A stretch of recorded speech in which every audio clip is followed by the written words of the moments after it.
चलिए प्यारी सी रचना महामाई के चरणों में और महामाई को मनाना है और कहना है झूम नाच की क्या और कैसे। चुनरी के रंग लाल तो हर माई क्या कि चुनरी के रंग लाल तो हर माई पीला शेरवा सवारी तो हर माई चुनरी के रंग लाल। आप लोग को बोलना है तो हर माई क्या चुनरी के रंग लाल चुनरी के रंग लाल पीला शेरवा सवारी पीला शेरवा सवारी। आप लोग माँ की बेटी है तो हाथ उठाइए जरा दोनों हाथ और इधर माँ के बेटे जरा दोनों हाथ एकदम पूरे पूरे उठा के और झूम के महामाई को मनाएंगे कैसे। ये वन सच्चे दरबार की मैंने मोबाइल उठाने को नहीं बोला है मैंने मोबाइल उठाने को नहीं बोला है हाथ उठाने को बोला है। जरा हाथ उठाइए अरे कैसे चुनरी के रंग लाल तो हर माई चुनरी के रंग लाल तो हर माई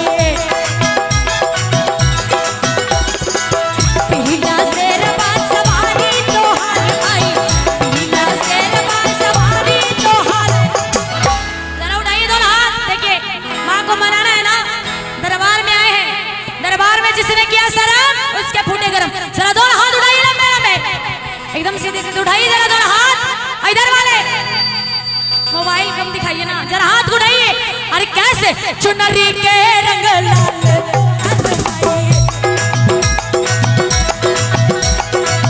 चुनरी के रंग लाल तो हर माई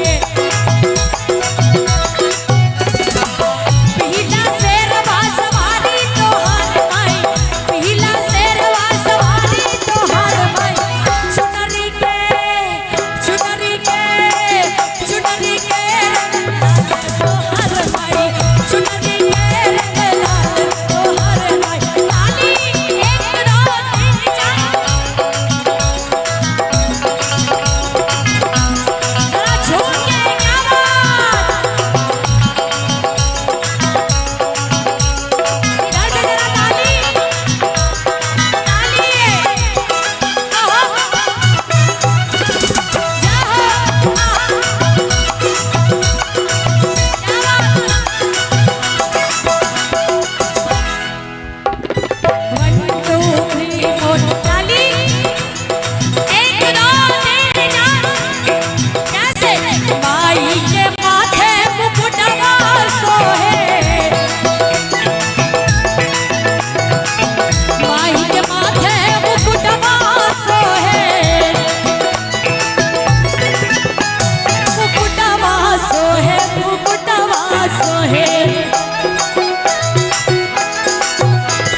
कैसे कि माई के आगे चुनरिया सोहे,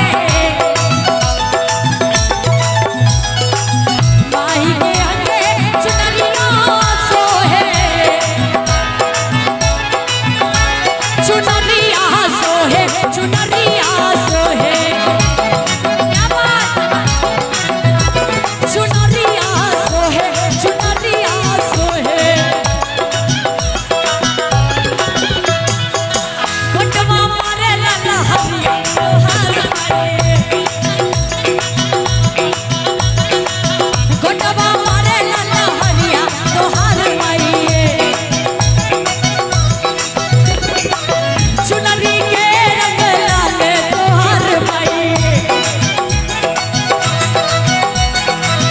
पीला शेरवा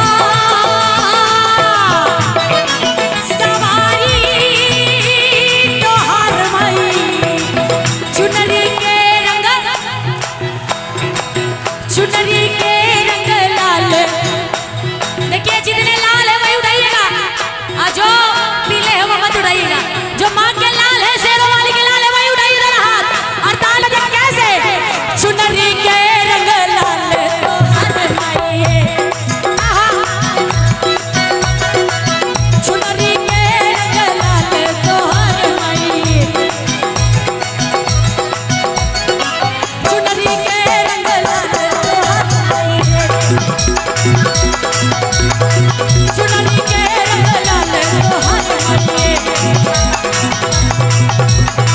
चुनरी के रंग लाल तोहार माई, चुनरी के रंग लाल तोहार माई, चुनरी के रंग लाल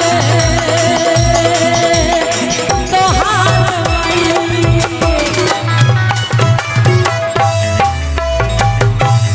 चाहूंगी कि एक बार जोरदार ताली हमारे म्यूजिशियन के लिए बजा दीजिए, जरा जोरदार ताली।